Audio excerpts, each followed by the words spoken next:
ललिता निवास जग्गा प्रकरणमा 4 पूर्व मन्त्री सहित 290 जनालाई प्रतिवादी बनाएर मुद्दा दर्ता। अख्तियार र सीआईबीमा पूर्व प्रधानमन्त्री माधव कुमार नेपालको बयान बाजियो। माओवादीका नेताहरू पद र पैसाका लागि जे पनि गर्न तयार भई शक्ति केन्द्रमा रमाए भन्दै नेकपा माओवादी केन्द्रका अध्यक्ष एवं प्रधानमन्त्री प्रचण्डको विश्लेषण आर्थिक रूपले अपारदर्शी जीवनशैली अपनाउनेदेखि आलोचना आत्मालोचना नगर्ने प्रवृत्ति बढेको निष्कर्ष। कुनै पनि प्रकरणमा नाम जोडिए आफ्नै दलका नेतालाई पनि अनुसन्धानको दायरामा ल्याउने प्रधानमन्त्री प्रचण्डको प्रतिबद्धता, मुलुकको सुशासन र समृद्धिका लागि राष्ट्रिय सहमतिमा जोड दिएको प्रचण्डको जिकिर, जेबी टुहुरेलाई जनगायक उपाधि प्रदान गर्न पाउँदा गर्वको अनुभूति भएको प्रचण्डको स्पष्टीकरण, भ्रष्टाचारको अन्त्य गर्ने तागत माओवादीसँग मात्रै छ, कसैको धम्कीले अभियान रोकिँदैन भन्दै गृहमन्त्री नारायण काजी श्रेष्ठको प्रतिबद्धता, पूर्व राष्ट्रपति विद्यादेवी भण्डारलाई निषेध गर्दैनौ, एमालेमा सधैँ वेलकम छ भन्दै नेकपा एमालेका अध्यक्ष केपी शर्मा ओलीको टिप्पणी, सुन तस्करी प्रकरणमा केन्द्रीय अनुसन्धान ब्युरो सीआईबीले माग्यो इन्टरपोलको सहयोग, भैँसी पार्टीमा प्रदेश प्रमुख र मुख्यमन्त्रीको आवास तयार, प्रधानमन्त्री प्रचण्डले गरे हस्तान्तरण, ढुसी परेको कोक बेच्नेलाई काठमाडौँ महानगरपालिकाले तिरायो 1.5 लाख रुपैयाँ जरिवाना, 10 समितिमा 11 उम्मेदवारी, कोशी सरकार टिकाउन गठबन्धनले ढोक्सा थाप्दा रासोपा बाइपासमा,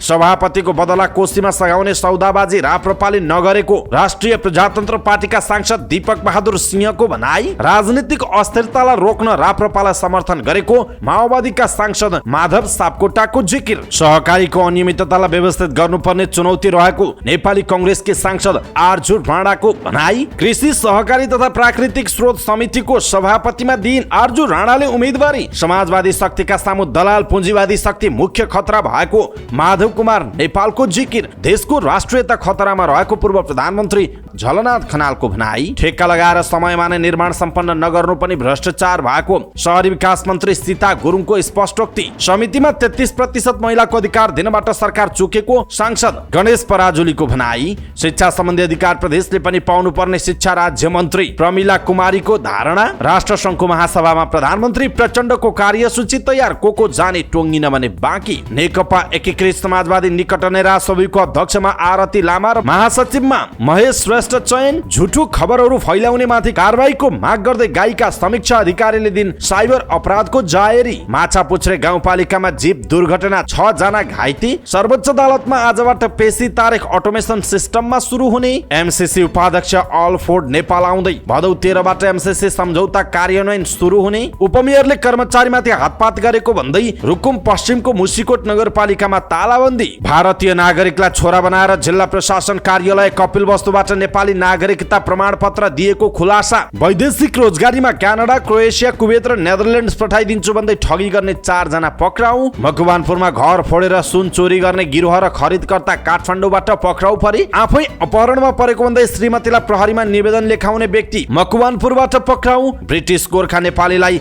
नागरिकताबाट वञ्चित नगराउन माग, स्वास्थ्य प्रणालीको सुदृढीकरणका लागि स्वास्थ्य शिक्षा अपरिहार्य रहेको स्वास्थ्य सेवा विभागका महानिर्देशक डाक्टर दीपेन्द्र रमण सिंहको भनाई, रसुवा बाहिरका ट्रक चालकलाई पनि केरुङ जान अनुमति पत्र जारी गरिँदै नेप्सेमा 20.54 अङ्कको गिरावट, कारोबार रकम पनि खुम्चियो, शेयर ब्रोकरका परिवारका सदस्यले नेप्सेको पूर्व स्वीकृति लिएर मात्र शेयर कारोबार गर्न सक्ने, वित्तीय साक्षरता सम्बन्धी ज्ञान सर्वसाधारण सहित बैंकरलाई पनि आवश्यक रहेको नेपाल राष्ट्र बैंकका गभर्नर महाप्रसाद अधिकारीको भनाई, जिम्बाब्वेको राष्ट्रपतिमा एमर्सन मनाङ्गावा दोस्रो कार्यकालका लागि निर्वाचित, हिमाल पारीको मनाङमा मैत्रीपूर्ण फुटबल खेल हुँदै मुद्दाको पेशी सरेपछि cricketer Sandeep Lamichhane Asia cup खेल्न आज पाकिस्तान जाँदै, र समाचार पार्टी हेल्थ टिप्स अन्तर्गत आज हामी डिप्रेसन के हो, खास गरी चिन्ताहीनता कसरी हुन्छ, डिप्रेसन भएको कसरी थाहा पाउन सकिन्छ, यसको कारण के हो, डिप्रेसन भएको अनुभव भए के गर्न सकिन्छ त यसको उपचार के हुन सक्छ भन्ने विषयवस्तुमा जानकारी दिनेछौँ, हामीलाई अन्तिमसम्म हेर्नुहोला। दर्शक महानुभाव नमस्कार, समाचार पार्टी.com को न्यूज बुलेटिनमा यहाँलाई हार्दिक स्वागत छ। म प्रहलाद चन्द्र घिमिरे। आज मिति विक्रम सम्म 2080 साल भदौको 11 गते सोमबार इस्वीसम्म सन् 2023 अगस्त 28 तारिक, आज साउन शुक्ल द्वादशी, आज सोम प्रदोष व्रत रहेको छ। सदाको चाहिँ आज पनि हामी उपस्थित भएका छौँ आजका मुख्य समाचार, ब्रेकिङ न्यूज अपडेट लगायत तपाईँलाई काम लाग्ने हेर्नै पर्ने महत्त्वपूर्ण समाचारहरू लिएर हाम्रो मेहनतका लागि यो भिडियोमा एउटा लाइक अवश्य गर्नुहोला। दर्शक महानुभाव, पल पलको न्यूज अपडेट हेर्नका लागि हाम्रो च्यानललाई तपाईँले अहिलेसम्म सब्स्क्राइब गर्नुभएको छैन भने कृपया सब्स्क्राइब गर्नुहोस् अनि नजिकै आउने बेल आइकनलाई क्लिक गर्नुहोला। दैनिक रूपमा हेर्नुहुन्छ भने रेगुलर भनेर लेख्नुहोला। आज पहिलोचोटि हेर्दै हुनुहुन्छ भने फर्स्ट टाइम भनेर लेखिदिनु होला। देशभित्र हुनुहुन्छ भने आफ्नो रहेको गाउँ ठाउँ सहर जिल्लाको नाम लेख्नुहोला। विदेशमा हुनुहुन्छ भने कुन देशबाट हामीलाई हेरिरहनु भएको छ त्यो कुरा तलको कमेन्ट बक्समा कमेन्ट गर्नुहोला। आउनुहोस् दर्शक महानुभाव, आजका मुख्य समाचार सुरु गरौँ। ललिता निवास जग्गा प्रकरणमा 290 जनालाई प्रतिवादी बनाएर पूर्व मन्त्रीहरू सहित मुद्दा दर्ता भएको प्रसङ्गबाट। बालुवाटार स्थित प्रधानमन्त्री निवास वरपरको सरकारी जग्गा कागजात किर्ते गरी व्यक्तिको नाममा पुर्याएको भन्दै 4 पूर्व मन्त्रीहरू सहित 290 जना विरुद्ध अदालतमा मुद्दा दायर भएको छ। काठमाडौँ जिल्ला अदालतमा दायर गरिएको किर्ते सम्बन्धी मुद्दामा 290 जनालाई प्रतिवादी बनाएर मुद्दा दर्ता गरिएको हो। त्यस्तै ललिता निवास जग्गा प्रकरणमा जिल्ला सरकारी वकिलको कार्यालयले 52 जनाबाट जग्गा जफत गर्न माग दाबी गरेको छ। उनीहरूमाथि किर्तेको अभियोग भने छैन, तर किर्ते कामबाट जोडिएको जग्गा किनेकाले त्यो जग्गा जफत गर्ने प्रयोजनका लागि प्रतिवादी बनाइएको जनाइएको छ।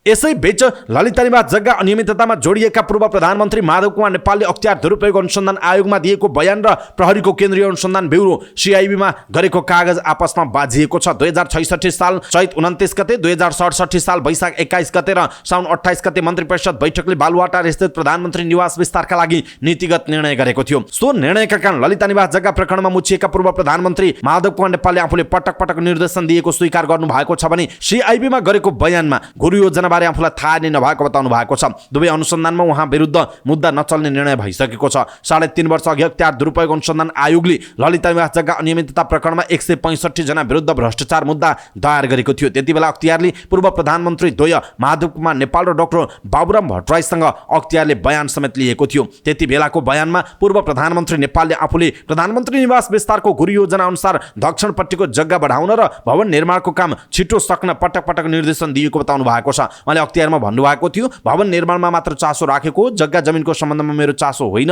र थिएन उहाँको भनाइ छ। उहाँले बालुवाटार स्थित विशिष्ट व्यक्तिहरूको निवास विस्तार गर्ने सम्बन्धमा तयार पारिएको गुरु योजनाबाट प्रधानमन्त्री निवास दक्षिणतर्फ पनि सरकारी जग्गा रहेको जानकारी पाएपछि गुरु योजना अनुसार भवन निर्माण अगाडि बढाई छिटो काम सक्न सम्बन्धित कर्मचारीलाई पटक पटक निर्देशन दिएको बताउनु भएको छ। उहाँले गुरु योजना कार्यान्वयनका लागि आफ्नो नेतृत्वको मन्त्री परिषदबाट निर्णय भएको स्वीकार गर्दै गुरु योजनाबारे भन्नुभएको थियो। बालुवाटार स्थित विशिष्ट व्यक्तिहरूको सरकारी निवासको सुदृढीकरण र विस्तार अनि निवास फराकिलो बनाउनका लागि गुरु योजना बनेको भन्नुभएको थियो। गुरु योजना अनुसार निवास विस्तार गर्ने बारे भवन निर्माणको काम चाँडो सम्पन्न गर्न आफूले चासो दिएको उहाँले अख्तियारसँग बताउनु भएको थियो। तर CIB को बयानमा भने उहाँले आफ्नो कार्यकाल अघि नै बनेको गुरु योजना बारे विस्तृत जानकारी नभएको भन्दै मन्त्री परिषदमा पेश भएपछि मात्र थाहा भएको स्वीकार गर्नु भएको छ। उहाँले गुरु योजनाको विषयमा सम्बन्धित मन्त्रालयबाट प्रस्ताव पेश भएको र छलफलपछि पारित भएको बताउनु भयो। उहाँले प्रधानमन्त्री निवासको सुरक्षा र सौन्दर्यीकरणका लागि पनि अनि बाहिरका सरकारी जग्गालाई परिसर क्षेत्रभित्र पार्ने काम भएको बताउनु भएको छ। बालुवाटार स्थित प्रधानमन्त्री निवास विस्तार गर्ने योजना बनेपछि तत्कालीन प्रधानमन्त्री नेपालको निर्देशनमा मुख्य सचिव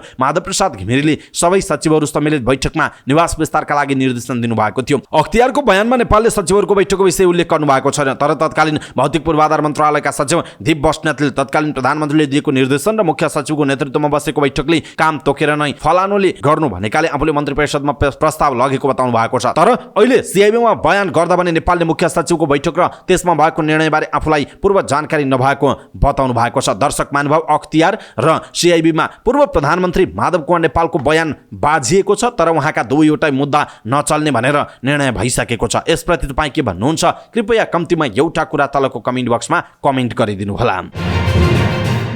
नेकपा माओवादी केन्द्रका अध्यक्ष पुष्पकमल दाहाल प्रचण्डले पार्टीका नेताहरू पद प्रतिष्ठा र पैसाका लागि जे पनि गर्न तयार भएका कारणले संगठनात्मक गतिविधि कमजोर भएको विश्लेषण गर्नुभएको छ। साउनको दोस्रो साता बसेको केन्द्रीय समितिको चौथो पूर्ण बैठकबाट पारित राजनीतिक एवं संगठनात्मक प्रतिवेदनमा उहाँले संगठनात्मक गतिविधि कमजोर भएको प्रति पार्टीका नेताहरूमाथि नै आरोप लगाउनु भएको छ। प्रदेश समिति र विभागहरूबाट प्राप्त रिपोर्टहरूका आधारमा अध्यक्ष प्रचण्डले संगठनमा पार्टीका नेताहरूमा आत्मकेन्द्रित व्यक्तिवादी प्रवृत्ति गुटबन्दी गर्ने, समितिको बैठक बसे सामूहिक योजना बनाउन नचाहने, कार्यक्षेत्र र जनतामाझ नजाने, सिंहदरबार बालुवाटार र प्रदेश राजधानी लगायतका शक्ति केन्द्रमा धाउन रमाउने समस्या देखिएको उल्लेख गर्नुभएको छ। कमी कमजोरी बारे समितिमा आलोचना, आत्मआलोचना नगर्ने, बाहिर आलोचना र गुनासाहरू गर्ने, उत्पादनका काममा नलाग्ने, परिश्रम नगर्ने, आर्थिक रूपले अपारदर्शी जीवनशैली अपनाउने, श्रमजीवी वर्गीय पक्षधरता छोड्दै जाने र विजातीय वर्ग खोज्दै हिँड्ने, पद प्रतिष्ठा र पैसाका लागि जे पनि गर्न तयार हुने, विधि र विधानको पालना नगर्ने, पार्टी अनुशासनको पालना नगर्ने, मालेमावाद सम्बन्धी वैचारिक राजनैतिक विषयहरूको अध्ययन छलफलमा रुचि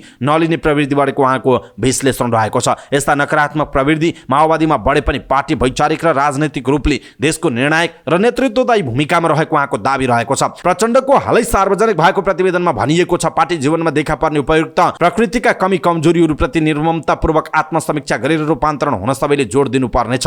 पार्टी संगठनलाई अगाडि बढाउन आवश्यक भएको उल्लेख प्रतिवेदनमा भनिएको छ। नयाँ परिस्थितिले निम्ति आइरहेको नयाँ सङ्कटको सामना गर्न एउटा कम्युनिस्ट पार्टीका लागि सर्वाधिक महत्त्वको कुरा वैचारिक राजनीतिक स्पष्टता कायम गर्नु नै हो। यसका लागि तात्कालिक दृष्टिले पार्टीको 8औं राष्ट्रिय महाधिवेशनको दस्तावेजमा आधारित रहेर सिङ्गो पार्टी पंक्ति जनवर्गीय संगठन मोर्चा विभाग आयोग र सम्भव भएसम्म आम जनतासम्म व्यापक प्रशिक्षण बहस छलफल आन्तरिक प्रकाशन प्रचार प्रसारलाई व्यवस्थित गर्नुपर्छ भनिएको छ। विधान सम्मेलनसम्मको एक चरणको अभियान वैचारिक राजनैतिक स्पष्टता हासिल गर्ने तथा विशेष महाधिवेशनसम्म पुग्दा अध्ययन अनुसन्धान र बहसको अर्को अभियानतर्फ 8औं महाधिवेशनबाट पारित 21औं शताब्दीमा समाजवादको नेपाली बाटो दस्तावेजलाई नयाँ उचाइमा परिमार्जन सहित नयाँ वैचारिक संश्लेषणमा पुग्ने उद्देश्य प्राप्तिमा सिङ्गो पार्टी एकजुट भएर अगाडि बढ्न जरुरी रहेको प्रतिवेदनमा भनिएको छ। दर्शक महानुभाव, प्रचण्डको विश्लेषण छ कि माओवादीका नेताहरू पद र पैसाका लागि जे पनि गर्न तयार भई शक्ति केन्द्रमा रमाए, जनतामा गएनन्। जनताको हितका लागि भन्दा पनि आफ्नै हितको लागि रमाउने गरेको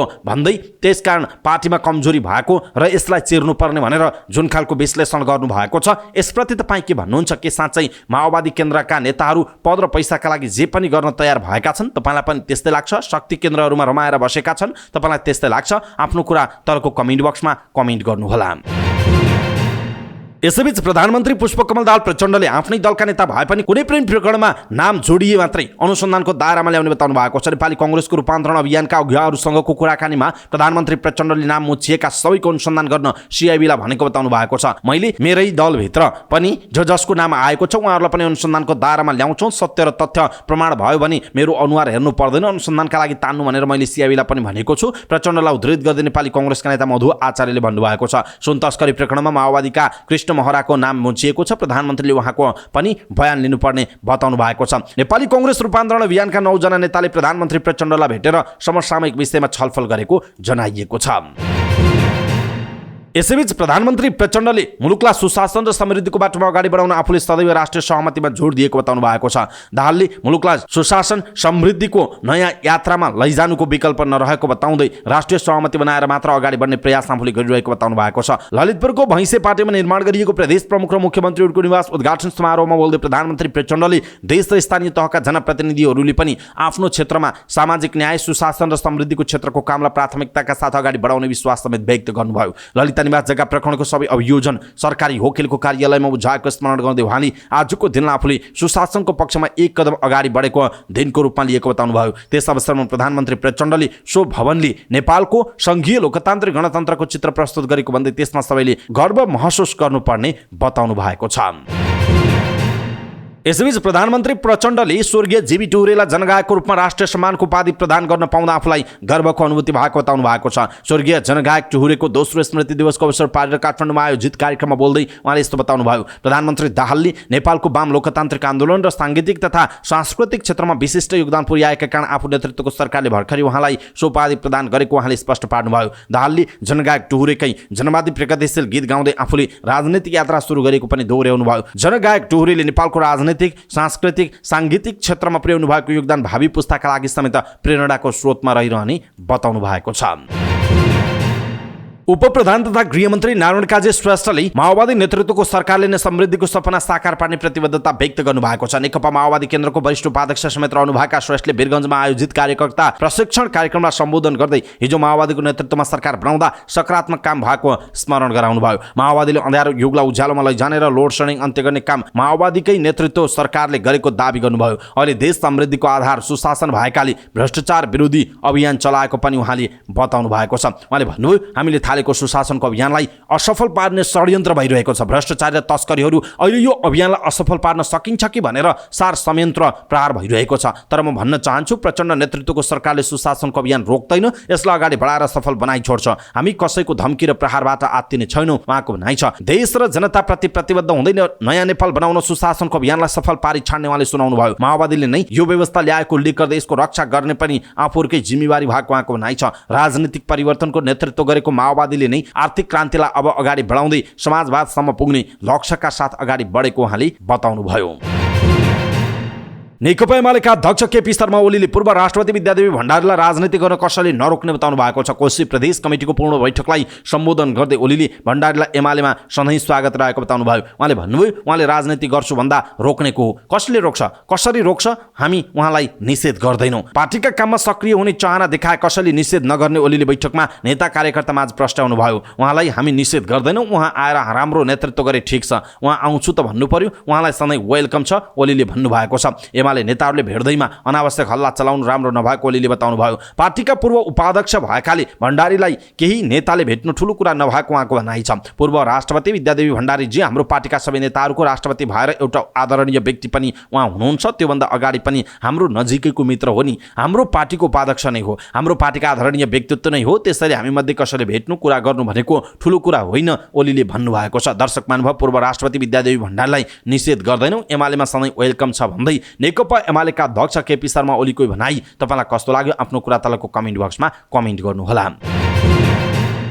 नेपाल प्रहरीले सुन तस्करी प्रकरणमा विदेशी नागरिकहरूको समेत संलग्नता देखिएकाले इन्टरपोलको सहयोग मागेको छ। सुन तस्करी प्रकरणको अनुसन्धान गरिरहेको नेपाल प्रहरीको केन्द्रीय अनुसन्धान ब्युरो सीआईबीले अन्तर्राष्ट्रिय प्रहरी संगठन इन्टरपोललाई सहयोगका लागि पत्राचार गरेको हो। प्रहरी महानिरीक्षक वसन्त बहादुर कुँवरले इन्टरपोल हङकङ र भारतलाई सहयोगका लागि पत्राचार गरिएको जानकारी दिनुभयो। गएको साउन 3 गते हङकङबाट ल्याइएको 60 किलो 716 ग्राम सुन राजस्व अनुसन्धान विभागले त्रिभुवन अन्तर्राष्ट्रिय विमानस्थल भन्सार कार्यालय गाडीबाट बरामद गरेको थियो। त्यसपछि अहिले सुन प्रकरणको अनुसन्धान सीआईबीले गरिरहेको छ। सीआईबीले सुन प्रकरणका आवश्यक सूचना र जानकारी भए उपलब्ध गराइदिन समेत अनुरोध समेत गरेको छ। सुन तस्करी प्रकरणमा भारतीय र चिनिया नागरिक समेत संलग्न रहेको भन्दै त्यहाँ रहेको इन्टरपोलसँग समन्वयका लागि पत्राचार गरिएको प्रहरीको भनाइ छ। सुन तस्करी प्रकरणमा संलग्न 23 जनालाई पक्राउ गरी प्रहरीले अनुसन्धान गरिरहेको छ। काठमाडौँ उपत्यकामा प्रदेश प्रमुख र मुख्यमन्त्रीहरूको आवास गृह तयार भएको छ। ललितपुरको भैँसेपाटीमा प्रदेश प्रमुख र मुख्यमन्त्रीहरूका लागि बनाइएको आवास गृह प्रधानमन्त्री पुष्पकमल दाहाल प्रचण्डले हस्तान्तरण गर्नुभयो। प्रत्येक प्रदेशका लागि एउटा भवन रहेको छ। त्यसमा प्रदेश प्रमुख र मुख्यमन्त्रीका लागि छुट्टा छुट्टै ब्लक रहेको छ। भवन हस्तान्तरण गर्दै प्रधानमन्त्री प्रचण्डले प्रदेश र संघीय सरकारको सम्बन्ध अब झन् मजबुत हुने बताउनु भएको छ। सरकारी आवास तयार भएपछि प्रदेश प्रमुख र मुख्यमन्त्रीहरू काठमाडौँ आउँदा यिनै भवनमा बस्न पाउनेछन्। आयोजना प्रमुख माछा काजी महर्जनका अनुसार करिब 85 करोड रुपैयाँ लागतमा यी भवनहरू तयार भएका छन्। यी भवनमा मुख्यमन्त्री र प्रदेश प्रमुखले आफ्नो सम्पर्क कार्यालय समेत राख्न सक्नेछन्। हाल प्रदेश प्रमुख र मुख्यमन्त्रीहरू काठमाडौँ आउँदा बस्ने गरी सरकारले अपार्टमेन्ट भाडामा लिएको जनाइएको छ। दर्शक महानुभाव, खास गरी भैँसेपाटीमा प्रदेश प्रमुख र मुख्यमन्त्रीहरूको आवास तयार भएको छ। यसप्रति तपाईँ के भन्नुहुन्छ आफ्नो कुरा तलको कमेन्ट बक्समा कमेन्ट गर्नुहोला। काठमाडौँ महानगरपालिकाले कोकोकोला विक्रेता कालिङचोक ट्रेडिङ नेपाललाई 1,50,000 रुपैयाँ जरिवाना गरेको छ। भ्रेकुटी मण्डपमा एक थान सिसाको बोतलमा शुक्रबार ढुसी लागेको कोकोकोला भेटिएपछि महानगरपालिकाले उत्पादन कम्पनीसँग छलफल गरेको थियो। उत्पादन कम्पनीले एउटै ब्याचको कोकोकोलामा समस्या नभएको तर एक ठाउँमा मात्रै समस्या भएपछि ढुवानी गर्दा वा अन्य कारणले लिकेज भएको निष्कर्ष निकालेको थियो। महानगरका निरीक्षण अधिकारी डाक्टर अवधेश झाले भन्नुभयो, कोकोकोलामा चिनी, पानी र कार्बन डाइअक्साइड हुन्छ। हामीले निरीक्षण गर्दा भेटिएको कोकमा कार्बन डाइअक्साइड उडिसकेकाले ढुसी लागेको थियो, लिकेज भएकाले ढुसी परेको उहाँको भनाइ छ। उत्पादन गर्दा भन्दा पनि वितरकको लापरवाहीले गर्दा अखाद्य भएकाले 1.5 लाख रुपैयाँ जरिवाना गरिएको उहाँले बताउनु भएको छ।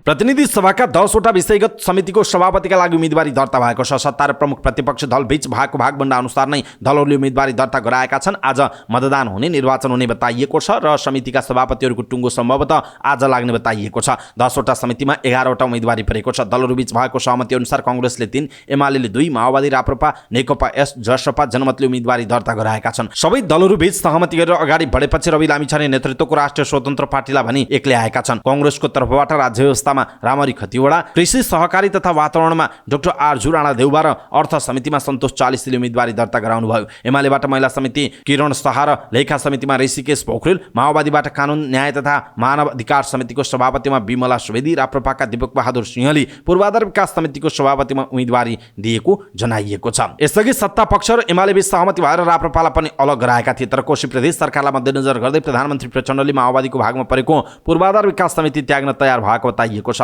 माओवादीबाट पूर्वाधार समितिको सभापतिमा उम्मेदवार बन्न तयार भएका सांसद माधव सापकोटालाई अन्तिम समयमा ब्याक गरिएको हो। माधव सापकोटाले कोशी सरकारलाई राप्रपाले विश्वासको मत दिने शर्त भएपछि गठबन्धनकै आग्रहमा आफू त्याग गरेको बताउनुभयो। यद्यपि राप्रपाले समितिको सभापतिसँग कुनै लेनदेन नगरेको दावी गर्दै आएको छ। यस्तै नेकपा एकीकृत समाजवादीका भानुभक्त जोशी, स्वास्थ्य तथा शिक्षा, जसपाका राजकिशोर यादवलाई अन्तर्राष्ट्रिय सम्बन्ध समिति, जनमतका अब्दुल खानले उद्योग वाणिज्य तथा श्रम उपभोक्ता हित समितिको सभापतिमा उम्मेदवारी दिने बताइएको छ। तर आफूहरूलाई एक्ला आएपछि राष्ट्रपाले गणेश पराजुलीलाई उद्योग समितिमा उम्मेदवार बनाएको छ। 9 समितिमा सर्वसम्मत नेतृत्व चयन हुने भनिए पनि उद्योग समितिमा आज निर्वाचन हुने बताइएको छ। यद्यपि निर्विरोध भए पनि निर्वाचन कार्यतालिका अनुसार आज नै घोषणा हुनेछ। यस्तै 2 विशेष समितिको निर्वाचन प्रक्रिया अगाडि बढेको छैन। संसदीय सुनवाई समिति संयुक्त, कांग्रेस र राज्यका निर्देशक सिद्धान्त, नीति र दायित्वको कार्यान्वयन अनुगमन तथा मूल्याङ्कन समिति संयुक्त एमालेको भागमा परेको छ। यो विशेष समितिको निर्वाचन प्रक्रिया नै अगाडि नबढेकाले उम्मेदवारको टुङ्गो नलागेको एमालेका सचेतक महेश पर्तौलाले बताउनुभयो। यो समितिमा महिला पठाउने तयारी गरे पनि नाम नटुङ्गिएको उहाँको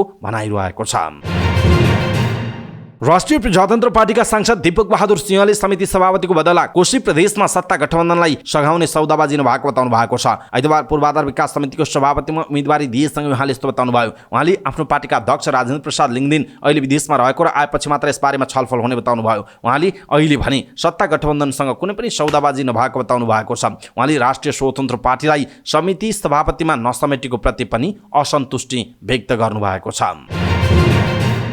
नेकपा माओवादी केन्द्रका सांसद माधव सापकोटाले राजनीतिक परिस्थितिलाई बलियो बनाउन समिति सभापतिमा राप्रपालाई सहयोग गरेको बताउनु भएको छ। पूर्वाधार विकास समितिको सभापतिमा राष्ट्रिय प्रजातन्त्र पार्टीका नेता दीपक बहादुर सिंहलाई समर्थन गरिसकेपछि सञ्चारकर्मीहरूसँग कुराकानी गर्दै उहाँले प्रदेश र सङ्घमा पनि स्थिरताका लागि योगदान गर्ने मौखिक सहमति भएपछि राप्रपालाई सहयोग गरेको उहाँले बताउनुभयो। उहाँले राजनीतिलाई स्थिरता दिन र बलियो एकताको स्थिति बनाउन पनि समर्थन गरेको बताउनु भएको छ।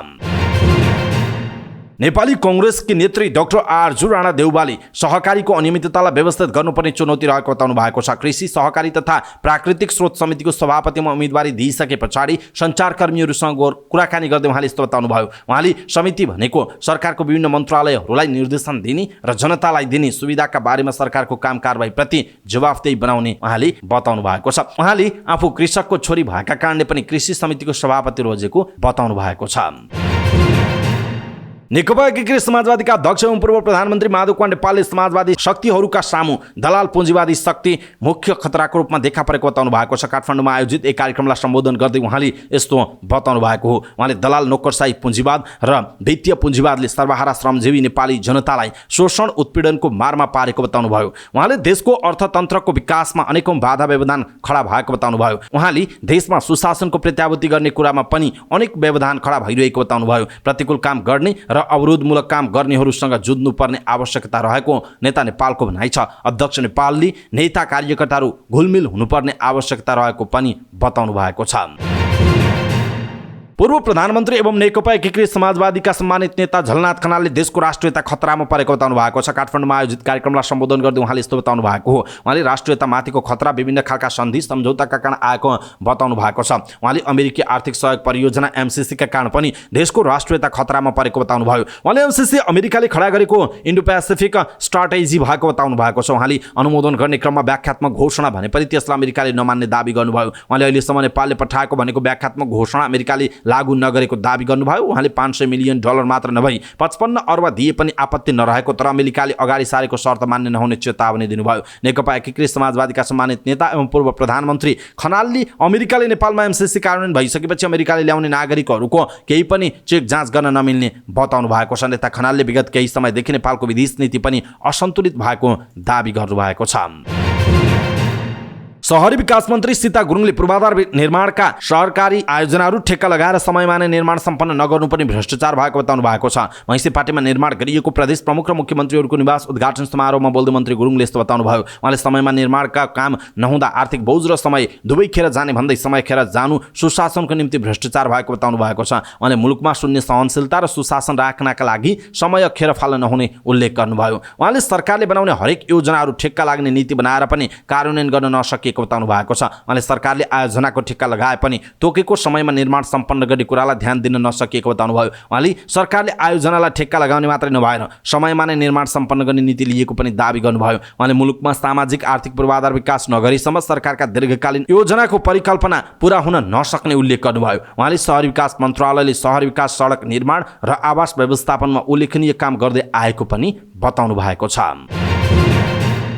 राष्ट्रिय स्वतन्त्र पार्टीका सांसद गणेश पराजुलीले समितिमा 33% महिलाको अधिकार दिनबाट सरकार चोकेको बताउनु भएको छ। संसदीय समिति अन्तर्गतको उद्योग तथा वाणिज्य र श्रम तथा उपभोक्ता हित समितिमा सभापतिका लागि उम्मेदवारी दर्ता गराएपछि सञ्चारकर्मीहरूसँग कुराकानी गर्दै उहाँले यस्तो बताउनु भएको हो। उहाँले आफ्नो पार्टीले सभापतिमा उम्मेदवारी दिनु लोकतन्त्रको अधिकतम उपयोग गरेको बताउनुभयो। उहाँले प्रमुख प्रतिपक्षले सार्वजनिक लेखा समिति लिनुपर्नेमा अरू पनि समिति राजनैतिक भागभण्डामा लिइरहेको बताउनु भएको छ। सांसद पराजुलीले राजनीतिमा सधैँ दूषित खेल खेल्न नहुने बताउनु भएको छ।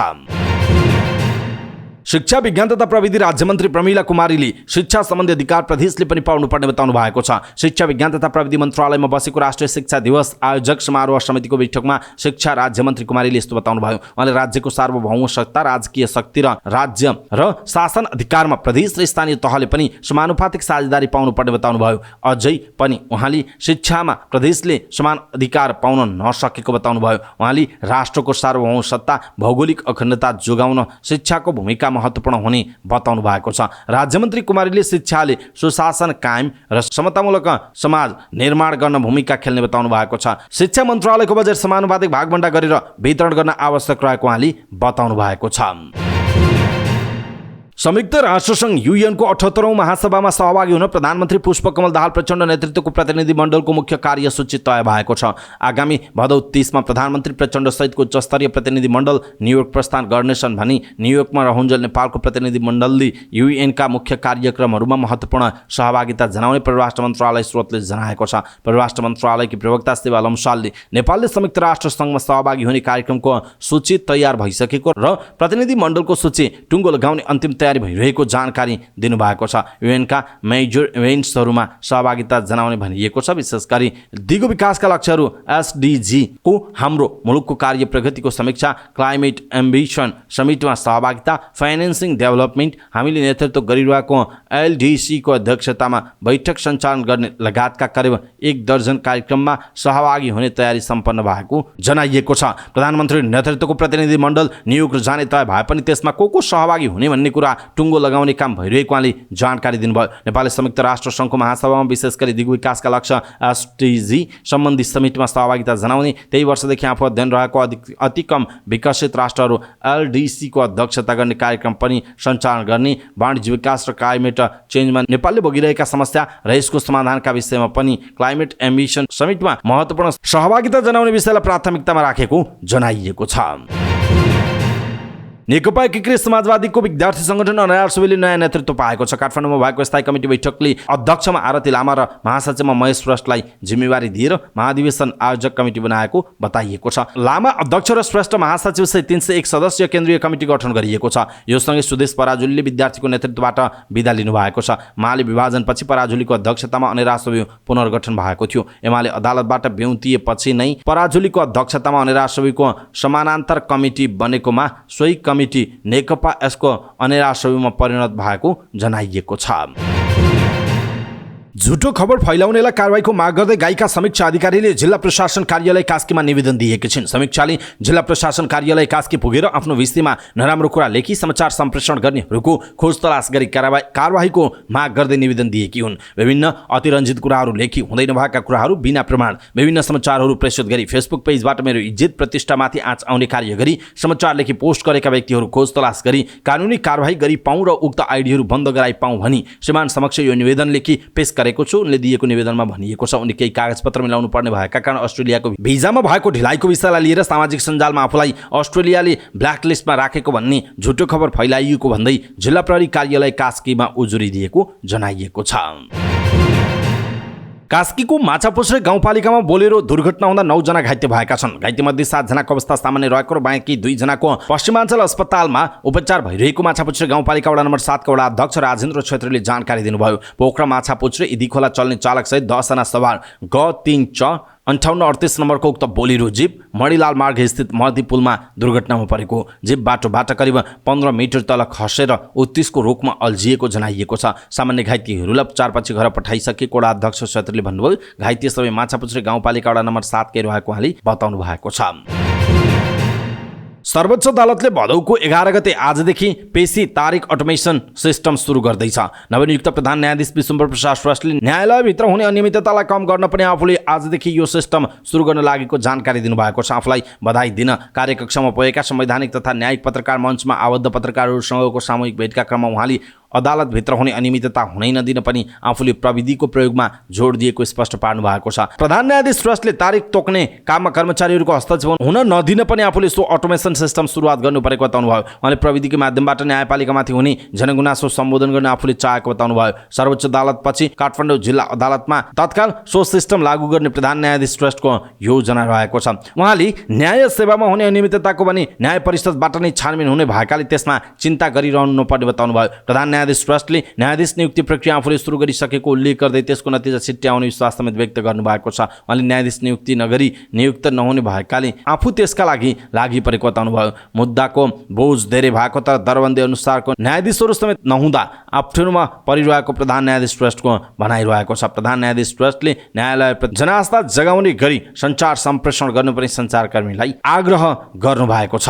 मिलेनियम च्यालेन्ज कर्पोरेसन एमसीसीका उपाध्यक्ष क्यामरून एल्फोर्ड नेपाल भ्रमणमा आउँदैछन्। काठमाडौँ स्थित अमेरिकी दूतावासका अनुसार नेपालसँगको एमसीसी सम्झौताको सुरुवातको अवसर पारेर एमसीसीका सम्झौता कार्य सञ्चालन सम्बन्धी उपाध्यक्ष क्यामरून एल्फोर्ड नेपालको भ्रमणमा आउन लागेको बताइएको छ। भदौ 13 गतेबाट नेपालमा ऊर्जा र सडक पूर्वाधार विकासमा 500 मिलियन अमेरिकी अनुदान सहयोग परियोजना एमसीसी तत्काल कार्यान्वयनमा जाने बताइएको छ। सम्झौता अनुसार 5 वर्षमा परियोजना सक्ने गरी कार्यान्वयनमा जाने मिति भदौ 13 गते रहेको बताइएको छ। यो अनुसार अब 2085 साल भदौ 13 भित्रमा उक्त परियोजना सक्नुपर्ने बताइएको छ। उपमेयरले कर्मचारीमाथि हातपात गरेको भन्दै रुकुम पश्चिमको मुसिकोट नगरपालिकामा ताला लगाइएको छ। नगरपालिका उपप्रमुख विमल कुमार पुनले पालिकाका शिक्षा अधिकृत नरेन्द्र ओलीमाथि हातपात तथा दुर्व्यवहार गरेको भन्दै कर्मचारीहरूले तालाबन्दी गरेका हुन्। कर्मचारीहरूले मूल गेटमा आइतबार दिनभर ताला लगाएर धरना दिएका थिए। मूल गेटमै ताला लगाएपछि नगरपालिकाका सबै सेवा नै ठप्प भएका थिए। कर्मचारीहरूले हातपात गर्ने उपप्रमुखमाथि कडा कारबाही गर्नुपर्ने माग राखेका छन्। कपिलवस्तुमा भारतीय नागरिकलाई छोरा बनाएर जिल्ला प्रशासन कार्यालयबाट नेपाली नागरिकताको प्रमाणपत्र दिलाएको खुलासा भएको छ। महाराजगञ्ज नगरपालिका 3 बरगधिका राधेश्याम बरैली आफ्ना ज्वाइँ जेठी छोरीका पति भारतीय नागरिक धर्मवीरलाई छोरा बनाएर नागरिकताको प्रमाणपत्र दिएको खुलासा भएको छ। नागरिकता प्रमाणपत्रधारी भारतीय नागरिक धर्मवीरलाई नेपालमा रामकुमार बरैलीको नामबाट आफ्नो छोरा बनाएर नागरिकताको प्रमाणपत्र दिलाएको भन्दै बरगधिका राधेश्याम बरैलीमाथि उजुरी परेको घटना बाहिरिएको छ। उजुरी प्राप्त हुनासाथ जिल्ला प्रशासन कार्यालयको घटनाको छानबिन टोलीले अनुसन्धान सुरु गरी उजुरी प्राप्त हुनासाथ जिल्ला प्रशासन कार्यालयको घटनाको छानबिन तथा अनुसन्धान सुरु गरिसकेको प्रमुख जिल्ला अधिकारी शङ्कर हरि आचार्यले बताउनु भएको छ। नागरिकता पाउने धर्मवीर भारतको सिद्धार्थनगर थाना पचगवा मौजा अटकोनिया बस्ने खुनखुन बरैका छोरा रहेको जनाइएको छ। भारतमा धर्मवीर र नेपालमा रामकुमारको नामबाट काम गर्दै आएका छन्। राधेश्याम बरैली महाराजगञ्ज 3 मा धर्मवीरको जन्म दर्ता बनाएका थिए। त्यही जन्म दर्ताको आधारमा राधेश्यामले झुटो विवरण पेश गरी आफ्ना ज्वाइँलाई छोरा बनाएर नागरिकताको प्रमाणपत्र दिलाएको आरोप लागेको छ। वैदेशिक रोजगारीमा क्यानाडा, क्रोएसिया, कुवेत र नेदरल्यान्ड्स पठाइदिन्छु भन्दै ठगी गर्ने 4 जनालाई प्रहरीले पक्राउ गरेको छ। महेश पौडेल सहित 2 जनालाई वैदेशिक रोजगारीका लागि क्यानाडा पठाइदिन्छु भन्दै ठगी गर्ने नवलपरासीको देवचुलीका समीर आली मगरलाई काठमाडौँको टोखाबाट पक्राउ गरेको जनाइएको छ। समीरले महेश सहित 2 जनालाई क्यानाडामा रोजगारीका लागि पठाउने भन्दै आश्वासन दिएर 5,35,000 रुपैयाँ लिएको बताइएको छ। क्यानाडा जान प्रति व्यक्ति 15 लाख रुपैयाँ लाग्ने र उता पुगेपछि 2 लाख रुपैयाँ भन्दा धेरै तलब मासिक रूपमा कमाइने आश्वासन समीरले दिएको बताइएको छ। तर पीडितबाट रकम लिएपछि समीर सम्पर्कविहीन भएको बताइएको छ। रकम लिएर समीर फरार भएपछि पीडित महेश सहित उनका साथीले वैदेशिक रोजगार विभागमा निवेदन दिएका थिए। यस्तै नेदरल्यान्ड्स पठाइदिन्छु भन्दै ठगी गर्ने तारा गुरुङलाई प्रहरीले आइतबार पक्राउ गरेको थियो। पोखरा महानगरपालिका 11 घर भई अहिले ललितपुरको नखीबोट बस्ने ताराले रविन चौधरीलाई वैदेशिक रोजगारीमा नेदरल्यान्ड पठाइदिने र त्यहाँ 1 लाख रुपैयाँभन्दा धेरै रकमको कमाई हुने भनेर प्रलोभन देखाएर 3,45,000 रुपैयाँ रकम लिएको बताइएको छ। तर पैसा हात परेपछि वैदेशिक रोजगार विभागमा पठाउने प्रक्रिया सुरु तर पैसा हात परेपछि वैदेशिक रोजगारीमा पठाउने प्रक्रिया सुरु गर्नुको साटो तारा फरार भएपछि रविनले वैदेशिक रोजगार विभागमा निवेदन दिएको बताइएको छ। विभागले प्रहरीलाई अनुरोध गरेपछि आइतबार बिहान नक्कीपोटबाट तारालाई प्रहरीले पक्राउ गरेको जनाइएको छ। दर्शक महानुभाव, वैदेशिक रोजगारमा क्यानाडा, क्रोएसिया, कुवैत र नेदरल्यान्ड समेत पठाइदिन्छु भन्दै ठगी गर्ने 4 जना प्रहरीको नियन्त्रणमा आएका छन्। यसप्रति तपाईँ के भन्नुहुन्छ? कृपया आफ्नो कुरा तलको कमेन्ट बक्समा कमेन्ट गर्नुहोला। मकवानपुरको हेटौडामा एकजना स्थानीयको घर फोडेर सुन चोरी गर्ने 3 सहित उक्त सुन खरिद गर्ने सुन चाँदी व्यवसायी सहित 4 जनालाई प्रहरीले पक्राउ गरेको छ। सुन चोरीमा संलग्न रहेका मध्ये 1 जना फरार रहेको प्रहरीले जनाएको छ। पक्राउ परेमा सिन्धुपाल्चोक 5 पोखरी थाङपाल 7 बस्ने 28 वर्षीय भीमलाल लामा, 28 वर्षीय प्रदीप तामाङ र 29 वर्षीय आकाश तामाङ तथा चोरीको सुन गरगहना खरिद गर्ने सोही गाउँपालिकाको वडा नम्बर 6 घर भई हाल काठमाडौँ कागेश्वरी मनोहर नगरपालिका 8 स्थित ऋतु सुन पसलका सञ्चालक 31 वर्षीय राजेन्द्र रसाइली रहेको जनाइएको छ। उनीहरू काठमाडौँका विभिन्न स्थानबाट पक्राउ परेको र अझै फरार रहेको र 1 जनाको खोजी भइरहेको जिल्ला प्रहरी कार्यालय मकवानपुरका प्रहरी प्रमुख एसपी सीताराम रिजालले जानकारी दिनुभयो। सुन चोरीमा संलग्नहरूले साउन 30 मा हेटौडा 9 लामसुरे धाप स्थित सुशीला साउदको घरबाट सुनको सिक्री 1.5 तोलाको 1 थान, सुनको बाला 1 तोलाको 1 थान, सुनको चन्द्रहार 1 तोलाको 1 थान, सुनको टप 4 आनाको 1 जोडी, सुनको मुन्द्रा 2 आनाको 1 जोडी, घडी 1 थान र नगद 30,000 रुपैयाँ चोरी गरेका थिए। चोरी गरिएको गरगहना काठमाडौँ पुगेर रसाइलीलाई बिक्री गरेको प्रहरीले जनाएको छ। पक्राउ परेका 4 जनालाई हेटौडा पुर्याएर जिल्ला अदालतबाट 6 दिनको म्याद थप गरी अनुसन्धान भइरहेको जिल्ला प्रहरी कार्यालय मकवानपुरले जनाएको छ। यसैबीच मकवानपुरमा आफू अपहरणमा परेको भन्दै प्रहरीलाई दिग्भ्रमित पार्ने 1 जना व्यक्तिलाई प्रहरीले पक्राउ गरेको छ। श्रीमतीको माध्यम प्रयोग गर्दै आफू अपहरणमा परेको र खोजी गरिदिन प्रहरीमा निवेदन दिएर लुकेर बसेको अवस्थामा उनी पक्राउ परेका हुन्। पक्राउ पर्नेमा जिल्लाको राक्सीराङ गाउँपालिका 5 का 46 वर्षीय कुमार प्रजा रहेको जिल्ला प्रहरी कार्यालय मकवानपुरले जनाएको छ। प्रहरीका अनुसार उनलाई मनभरी गाउँपालिका 4 नयाँ बस्ती स्थित अनुग्रह चर्चबाट नियन्त्रणमा लिएको बताइएको छ। कुमार गत भदौ 3 गते बिहान 11:30 बजे आफ्नै घरबाट हराएका थिए। उनकी श्रीमती आइती माया चेपाङले प्रहरी कार्यालयमा खोज तलास गरी पाउँ भन्दै होलिया सहितको निवेदन पनि दिएकी थिइन्। स्थानीय कुमार प्रजा र निर्मल भन्ने सानुबाबु रुम्बा बीचमा आर्थिक लेनदेन रहेको र 2 जना बीच वाद विवाद भएकोमा निज निर्मल भन्ने सानुबाबु रुम्बाले श्रीमानलाई बेपत्ता पारी अपहरण समेत गरेको हुन सक्ने भएकाले श्रीमानको खोज तलास गरी पत्ता लगाई आवश्यक कारवाही गरी पाउँ भनी कुमारकी श्रीमती आइती माया चेपाङले यस कार्यालयमा होलिया सहितको निवेदन दिएको कुमार प्रजाको खोज तलास तथा गोप्य रूपमा अनुसन्धान गर्दै जाने क्रममा कुमारको श्रीमती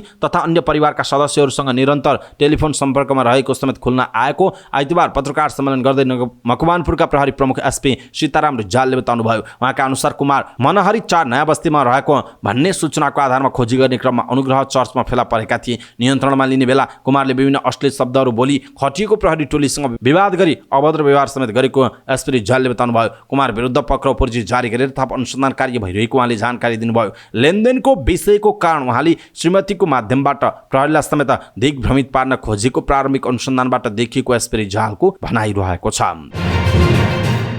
ब्रिटिश गोर्खा नेपाली नागरिकता निरन्तरता अभियान बेलायत नेपालले ब्रिटिश गोर्खालीहरूलाई पनि नेपाली नागरिकताबाट वञ्चित नगराउन सरकारसँग माग गरेको छ। अभियानले काठमाडौँमा पत्रकार सम्मेलन गर्दै ब्रिटिश गोर्खाहरूको नेपाली नागरिकताले निरन्तरता पाउनुपर्ने माग गरेको हो। अभियानका संयोजक सुनबहादुर तामाङले ब्रिटिश गोर्खालीहरूलाई नेपाली नागरिकताको निरन्तरता नपाई बेलायतमा बस्दै आएका गोर्खालीहरूको चल अचल सम्पत्ति पूर्ण रूपमा पलायन हुने बताएका छन्। संयोजक तामाङले गोर्खालीहरू अपराधी हो भन्दै गोर्खालीहरूको नागरिकता खोज्नु अन्यायपूर्ण हुने बताउनुभयो। उहाँले ब्रिटिश गोर्खालीका सन्तानहरूको नेपाली नागरिकताले निरन्तरता पाउनुपर्ने भन्दै गोर्खाहरूले बेलायत बस्न पाउँ भनेर कहिले माग नराखेको समेत उहाँले स्मरण गराउनु भएको छ। उहाँले 200 वर्षदेखि बेलायतमा गोर्खालीहरू कार्यरत रहेको बताउनुभयो। स्वास्थ्य सेवा विभागका महानिर्देशक डाक्टर दीपेन्द्र रमण सिंहले स्वास्थ्य प्रणालीको सुदृढीकरणका लागि स्वास्थ्य शिक्षाको आवश्यकता अपरिहार्य रहेको बताउनु भएको छ। ललितपुरमा आयोजित जोखिम सञ्चार तथा सामुदायिक सहभागितामा मिडियाको भूमिका विषयक अभिमुखीकरण कार्यक्रममा बोल्दै महानिर्देशक डाक्टर सिंहले यस्तो बताउनुभयो। उहाँले विपद जोखिम न्यूनीकरणका लागि र्यापिड रेस्पोन्स टिम चुस्त दुरुस्त बनाउनु पर्ने बताउनुभयो। उहाँले जोखिमको अवस्थामा सही र सत्य सूचना दिनुपर्ने बताउनु भएको छ। सिंहले स्वास्थ्यका समस्याहरू हल गर्न प्रवर्धनात्मक शिक्षा आवश्यक रहेको बताउनुभयो। स्वास्थ्य सेवा विभाग अन्तर्गत स्वास्थ्य शिक्षा सूचना तथा सञ्चार केन्द्रका वरिष्ठ स्वास्थ्य शिक्षा प्रशासक शीला श्रेष्ठले नेपालमा जोखिम सञ्चारको भूमिका अग्रणी रहने गरेको बताउनुभयो। उहाँले जोखिम सञ्चारमा तथ्यपरक सूचना सम्प्रेषण महत्त्वपूर्ण हुने बताउनुभयो। उहाँले सही सूचनाले व्यक्तिको व्यवहारमा परिवर्तन आउने बताउनुभयो। उहाँले स्वास्थ्य विषय संवेदनशील रहेको भन्दै विपदमा स्वास्थ्य पत्रकारिताको भूमिका अग्रणी रहने बताउनु भएको छ। रसुवा बाहेकका जिल्लाका ट्रक चालकलाई पनि चीनको केरुङसम्म जान अनुमति पत्र जारी हुने भएको छ। अध्यागमन विभागको निर्देशनपछि अध्यागमन कार्यालय टिमुरे रसुवाले अन्य जिल्लाका ट्रक चालकलाई पनि केरुङ प्रवेशको अनुमति पत्र जारी गर्न लागेको बताइएको छ। अध्यागमन कार्यालय रसुवाका प्रमुख चुडामणी हरियालले यसै महिनाको अन्तिमबाट केरुङ प्रवेशको पास जारी गर्ने तयारी भइरहेको बताउनुभयो। विभागबाट पास जारी गर्न निर्देशन भएको छ। हरियालले भन्नुभयो, अभिलेखीकरणका लागि आवश्यक सबै बन्दोबस्त गरिरहेका छौँ। यसै महिनाको अन्तिमबाट पास जारी हुन्छ उहाँको भनाइरहेको छ।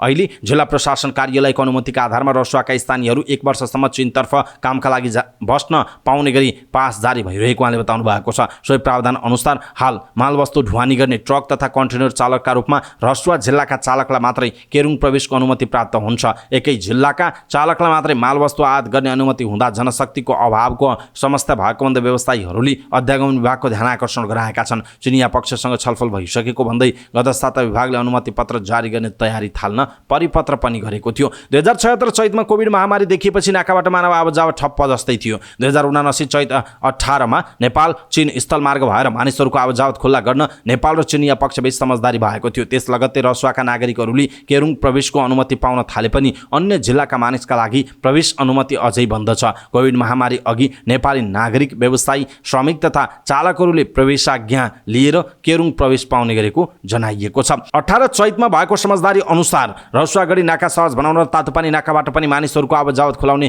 तयारी अन्तिम अवस्थामा भएको सिन्धुपाल्चोक जिल्ला प्रशासन कार्यालयले जनाएको छ। प्रमुख जिल्ला अधिकारी रमेश नेउपानेका अनुसार असोजको 15 गतेसम्म तातोपानी नाकाबाट मानिसहरू आवाजावट खुल्ला गर्न चिन्ने सहमति जनाएको बताइएको छ। साताको पहिलो दिन शेयर बजार 2 अङ्कले घटेर रातामै भएको छ। शेयर बजार परिसूचक नेप्से आइतबार 20.54 अङ्कले घटेर 1993.38 बिन्दुमा झरेको बताइएको छ। म्युचुअल फन्ड बाहेक सबै समूहको शेयर ओह्रालो लागेको छ। सबैभन्दा धेरै मकर जितुमाया सूर्य हाइड्रो पावर कम्पनीको शेयर 9.5%, 9.5% तथा लिबर्टी इनर्जी कम्पनीको शेयर झन्डै 6.5% ले घटेको जनाइएको छ। यस्तै हाइड्रो पावर उपसूचकमा सर्वाधिक 1.76% ले गिरावट हुँदा होटल तथा पर्यटन उपसूचक 1.36% ले गिरावट भएको छ। आइतबार अन्य निर्जीवन बीमा, लघुवित्त र वित्त कम्पनी उपसूचकमा पनि 1% भन्दा माथिको कारोबार भएको छ। नेप्सेसँगै कारोबार र कम्पनी घटेको छ। गत साताको बुधबार र बिहिबार लगातार 2 कारोबारको दिन 1.5 अर्ब आएकोमा आइतबार सभा 1 अर्बमा कारोबार सीमित भएको छ। आइतबार नेप्सेमा 38,666 वटा कारोबारमा 38,95,236 किता सूचीकृत धितोपत्र किनबेच हुँदा 1,26,28,00,000 को कारोबार भएको जनाइएको छ। जसमध्ये एसियन लाइफ इन्स्योरेन्सको सर्वाधिक 7,47,00,000 को कारोबार हुँदा आइएमई लाइफ इन्स्योरेन्सको 5,45,00,000 र सोल्टी होटलको 4,93,00,000 रुपैयाँको शेयर कारोबार भएको छ। आइतबार नेप्सेमा कुल 227 सूचीकृत कम्पनीको शेयर कारोबार भएको छ। जसमध्ये 195 कम्पनीको शेयर मूल्यमा गिरावट हुँदा 28 कम्पनीको शेयर मूल्य बढेको छ। त्यस्तै 4 कम्पनीको शेयर मूल्य स्थिर रहेको छ। आइतबार कारोबार भएका मध्ये कुथेली बुखारी स्मल हाइड्रो पावरको शेयर मूल्य 10% ले वृद्धि हुँदा स्वाभिमान लघुवित्तको शेयर मूल्य 6% र पिपल्स पावर कम्पनीको शेयर मूल्य 5.18% ले वृद्धि भएको छ। यता सिटिजन्स म्युचुअल फन्डको इकाइ मूल्य 5.88% ले बढेको बताइएको छ। मकर जितुवामाई सूर्य हाइड्रो पावर कम्पनीको शेयर मूल्य 9.63% ले गिरावट हुँदा लिबर्टी इनर्जी कम्पनीको शेयर मूल्य 6.30% र अपर स्याङ्गी हाइड्रो पावर कम्पनीको शेयर मूल्य 5.79% ले गिरावट भएको जनाइएको छ। शेयर ब्रोकरले कुनै पनि कम्पनीको धितोपत्र आफ्नो तथा आफ्नो परिवारको नाममा खरिद बिक्री गर्नु परेमा नेप्सेबाट अब पूर्व स्वीकृति लिनुपर्ने प्रस्ताव नेप्सेले गरेको छ। नेप्सेको सञ्चालक समितिबाट स्वीकृत भएको धितोपत्र व्यवसायी, धितोपत्र दलाल, धितोपत्र व्यापारी सदस्यता तथा सुपरिवेक्षण नियमावली 2080 मा शेयर ब्रोकरका एका घरका परिवारका सदस्यले शेयर कारोबार गर्दा अर्को सदस्य व्यवसायी मार्फत मात्र खरिद बिक्री गर्न सक्ने प्रस्ताव गरिएको छ। नेप्सेको सञ्चालक समितिबाट स्वीकृत भएर नेपाल धितोपत्र बोर्डमा पठाएको नियमावलीमा नेप्सेको सदस्यता प्राप्त सदस्य व्यवसायले कम्पनीको नाम, अंशियारवालाको नाम तथा तिनीहरूको एका घर परिवारको नाममा शेयर खरिद बिक्री गरेको विवरण तत्कालै नेप्सेमा पेश गर्नुपर्ने प्रस्ताव गरिएको छ। सदस्यता प्राप्त व्यवसायीले आफ्नो कम्पनीबाट कम्पनीको नाममा धितोपत्र खरिद बिक्री रोक लगाए पनि धितोपत्र व्यापारी स्टक डिलरले आफ्नो कम्पनीको नामबाट धितोपत्र खरिद बिक्री गर्न सक्ने बताइएको छ।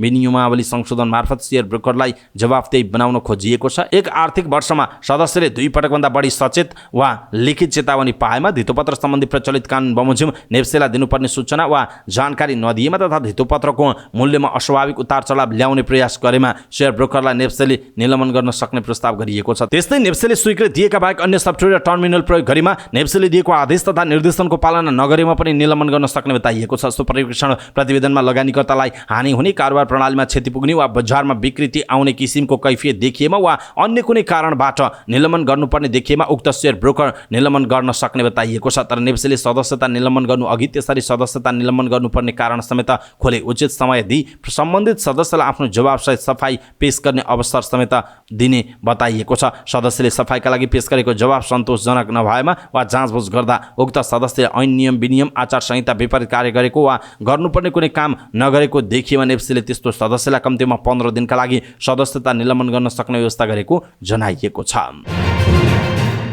नेपाल राष्ट्र बैंकका गभर्नर महाप्रसाद अधिकारीले वित्तीय साक्षरता सम्बन्धी ज्ञान सर्वसाधारण सहित बैंकरहरूलाई पनि आवश्यक रहेको बताउनु भएको छ। काठमाडौँमा आयोजित वित्तीय साक्षरता सम्बन्धी कार्यक्रममा बोल्दै गभर्नर अधिकारीले बैंकका धेरै सेवा र टुल्सबारे बैंकर स्वयंलाई जानकारी नभएको बताउनु भएको छ। उहाँले वित्तीय साक्षरताले सर्वसाधारणलाई बैंकको सेवा छनौट गर्न र सही निर्णय लिन सघाउने बताउनु भयो। त्यस्तै राष्ट्र बैंकले उपलब्ध गराएका सुविधा र बैंकभित्र रहेका धेरै सेवाबारे बैंकर स्वयंलाई पनि आवश्यक जानकारी नभएको बताउनु भएको छ। गभर्नर अधिकारीले वित्तीय साक्षरतासँगै डिजिटल कारोबारलाई पनि बढाउन आवश्यक रहेको बताउनु भयो। कारोबारलाई पारदर्शी बनाउने भएकाले वित्तीय साक्षरताको अभियानसँग डिजिटल कारोबारबारे बताउन अनुरोध गर्नुभयो। आफू नोटमा हस्ताक्षर गर्ने गभर्नर भए पनि डिजिटल कारोबार बढोस् भन्ने आफूले सधैँ कामना गरिरहेको उहाँले बताउनु भएको छ।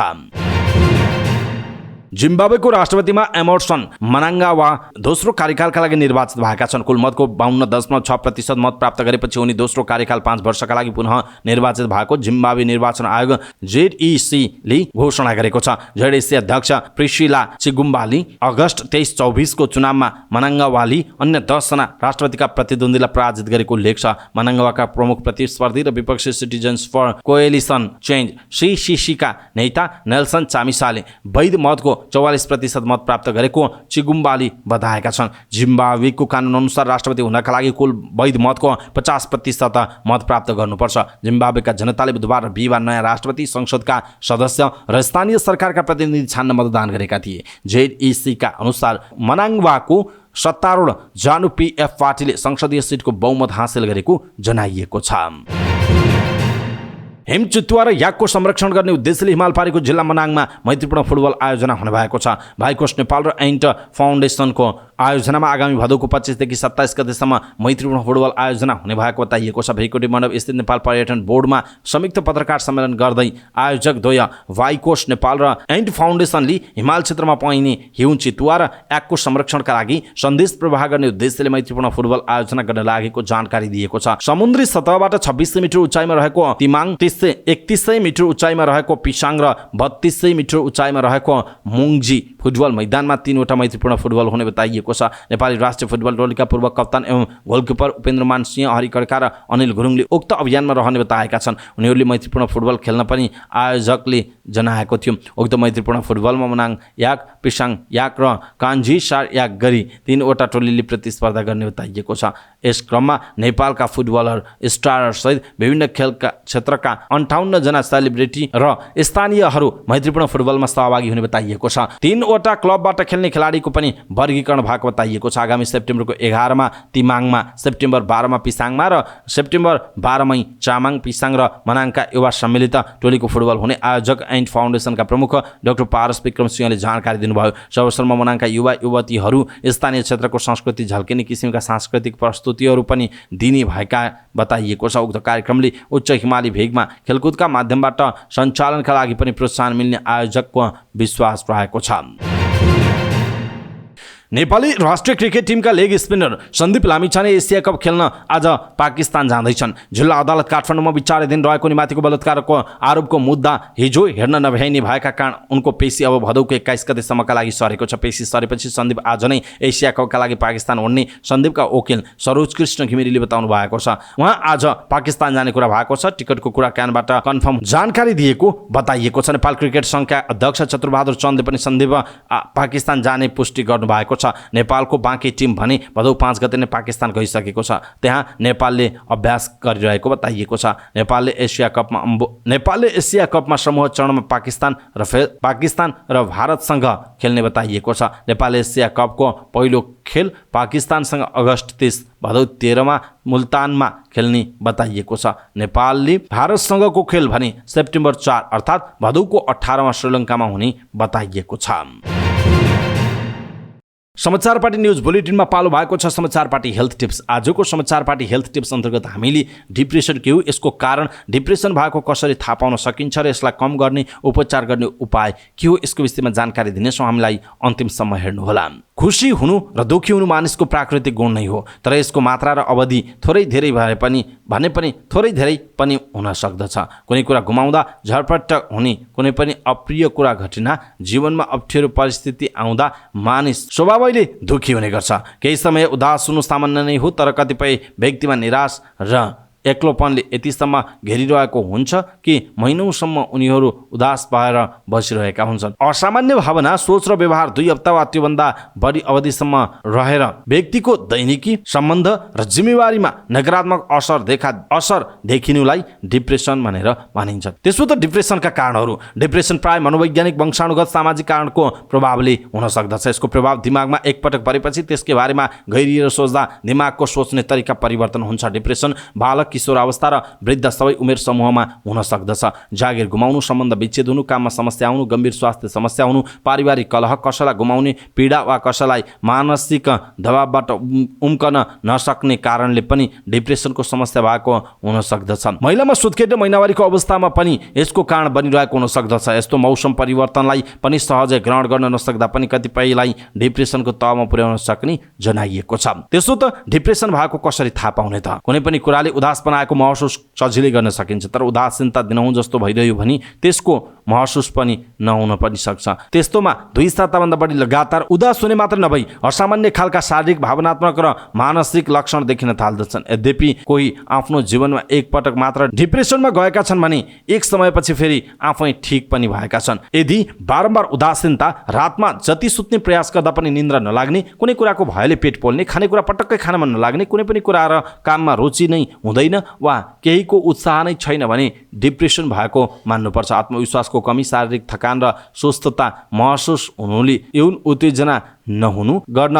कठिन हुनु पनि डिप्रेसनको लक्षण रहेको बताइएको छ। डिप्रेसन भइरहँदा व्यक्तिले आफूलाई महत्त्वहीन ठान्ने, जीवनमा भइरहेको उथलपुथलको दोष आफैलाई दिने र त्यसबाट छुटकारा पाउन आत्महत्या गर्ने विचार मात्रै आउने भएमा डिप्रेसन गम्भीर अवस्थामा पुगेको भनेर बुझ्न सकिन्छ। यद्यपि यसको निर्क्यौल मनोचिकित्सकले लक्षणको आधारमा गर्न सक्ने बताइएको छ। त्यसो त डिप्रेसन भएको अनुभव भई के गर्न सकिन्छ त? लक्षण देखिए पनि व्यवस्था गर्दै गएमा दैनिकी नै कठिन हुँदै जान्छ। सानो परिस्थिति पनि सामना गर्न पहाड जतिकै जटिल बन्छ। यस्तोमा उदासीनता बाहिर निस्किएका लागि आफ्नो मनले खाएका नजिकका व्यक्तिसँग खुलेर समस्याहरू पोख्ने, अरू कसैसँग भावना व्यक्त गर्न सकिँदैन वा वातावरण नभए डायरीमा उतार्ने गर्न सकिन्छ। लेख्दा मनमा भएको कुण्ठाहरू पोखिन्छ। त्यस्तै व्यायामले पनि शरीरमा सकारात्मक ऊर्जाको सञ्चार गर्छ। व्यायाम गर्दा सेरोटोनिन र टेस्टोस्टेरोन जस्ता हर्मोनहरू रिलिज हुन्छन्, जसले दिमागलाई स्थिर गर्छ। यसले डिप्रेसनलाई बढाउने खालका विचारहरू आउन रोकिन्छ। एउटा आनन्दको निन्द्राले हामीलाई सकारात्मक ऊर्जाले भरिदिने हुँदा 8 घण्टा अनिवार्य सुत्ने प्रयास गर्ने, असल साथीहरूसँग नजिक हुन खोज्ने, नकारात्मक विचारले भरिएका व्यक्तिहरूसँग टाढा रहने, सङ्गीत र प्रेरणादायक भिडियोहरू हेर्ने र सुन्ने जस्ता क्रियाकलापमा अग्रसर हुनुपर्छ। रमाइला सङ्गीत र प्रेरणादायक भिडियोहरूले मानिसको मुड बदल्ने र मनमा उदासीनबाट बाहिर निकाल्न मद्दत हुने बताइएको छ। यदि यस्ता क्रियाकलापले पनि प्रभाव नपारे मनोचिकित्सकबाट परामर्श लिन सकिन्छ। मनोचिकित्सकले लक्षण घटना अवस्थालाई मूल्याङ्कन गरेर सोही अनुसार उपचार प्रक्रिया अगाडि बढ्ने बताइएको छ। डिप्रेसनका लागि 2 मुख्य प्रकारका उपचारहरू प्रयोग गरिन्छ, औषधि र अर्को हो थेरापी। उपचार व्यक्ति र डिप्रेसनको प्रकार अनुसार फरक हुन सक्छ। कोहीलाई औषधि, कोहीलाई व्यक्तिगत थेरापी आवश्यक पर्न सक्छ। यद्यपि कुनै प्रकारको उपचार उत्तम छ भनेर निर्धारण गर्न केही समय लाग्न सक्छ। यदि आत्महत्या वा आत्महानि वा अरूलाई चोट पुर्याउन चाहने भावनाहरू आउँछन् भने तत्काल अस्पताल भर्ना हुन आवश्यक रहेको बताइएको छ। छ। दर्शक महानुभाव, आज हामीले यहाँहरूलाई समाचार पार्टी हेल्थ टिप्स अन्तर्गत डिप्रेसन भएको कसरी थाहा पाउन सकिन्छ, डिप्रेसनको कारण के हो, यसको लक्षण कस्तो हुन सक्दछ भन्ने विषयवस्तुमा हेल्थ टिप्स प्रस्तुत गर्यौं। तपाईलाई आजको हेल्थ टिप्स कस्तो लाग्यो त्यो कुरा तलको कमेन्ट बक्समा कमेन्ट गर्न नबिर्सिनुहोला। आफन्तजन इष्ट मित्रहरूलाई मेसेन्जरमा पठाइदिन नबिर्सिनुहोला। हवस् त दर्शक महानुभाव, समाचारपाटी.com को न्युज बुलेटिन अहिलेका लागि यति नै। हामीले प्रस्तुत गरेका यी समाचारहरूप्रति तपाईँको धारणा के छ, आफ्नो धारणा तलको कमेन्ट बक्समा कमेन्ट गर्नुहोला। हाम्रो मेहनतका लागि यो भिडियोमा एउटा स्थान लाइक अवश्य गर्नुहोला। समाचारपाटी.com को न्युज बुलेटिन नेपाली समयअनुसार आज साँझ 6 बजे लिएर फेरि हामी उपस्थित हुनेछौँ। पलपलको न्युज अपडेटका लागि तपाईँ www.समाचारपाटी.com हेर्दै गर्नुहोस्। नमस्कार।